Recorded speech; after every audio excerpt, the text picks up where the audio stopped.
কখনো হাঁটছে তো কখনো বসছে, আবার কখনো শুয়ে পড়ছে।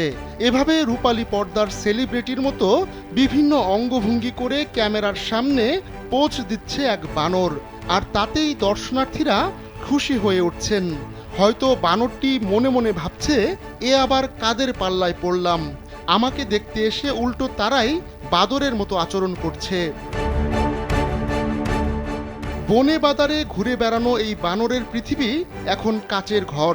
সারাদিন তাকে দেখতে ভিড় জমায় হাজারো মানুষ, তাদের মাতিও রাখে এই ম্যাকাক বানর। মানুষ দেখলেই এক পা উঁচিয়ে মুখটা একটু উঁচু করে ধরে সে।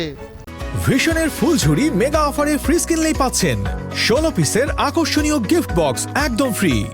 সোশ্যাল মিডিয়ায় জনপ্রিয়তা পাওয়া এই বানরকে এক নজর দেখতে দর্শনার্থীরা দলে দলে হাজির হন কিলিন মাউন্টেন পার্কে। চীনের সোশ্যাল মিডিয়ায় রীতিমতো ভাইরাল এই বানরটি। বর্তমানে তার আবাস দেশটির গুইয়াংয়ের কিলিন মাউন্টেন পার্ক। বানরটিকে দেখতে আসা একজন পর্যটকের ভাষায়, সে যে এ ধরনের অঙ্গভঙ্গি করছে তা খুবই চমকপ্রদ। তাকে ট্রেনিং দেওয়া হয়েছে নাকি সে নিজে থেকে এগুলো করছে তা জানা নেই আমার, তবে নিজে থেকে করে থাকলে তা সত্যি অসাধারণ ব্যাপার। সবাই বানরটিকে দেখতেই আসে। এখানে আসার আগে অনেকেই এই ম্যাকাক বানরের কীর্তিকলা দেখেছেন।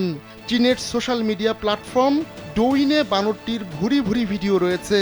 সেই ভিডিও দেখেই পার্কে এসেছেন আরেকজন দর্শনার্থী।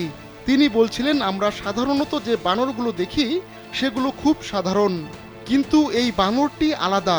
সে অনেক কিছু করতে পারে, মানুষকেও অনুকরণ করতে পারে। এটা সত্যিই আনন্দদায়ক। ধারণা করা হয় এই বানরটি পিগটেল ম্যাকাক বা টিবেটিয়ান ম্যাকাক। এ ধরনের বানরের শরীর ধূসর হয় আর মাথা হয় সাদা ও ছোট লেজ থাকে।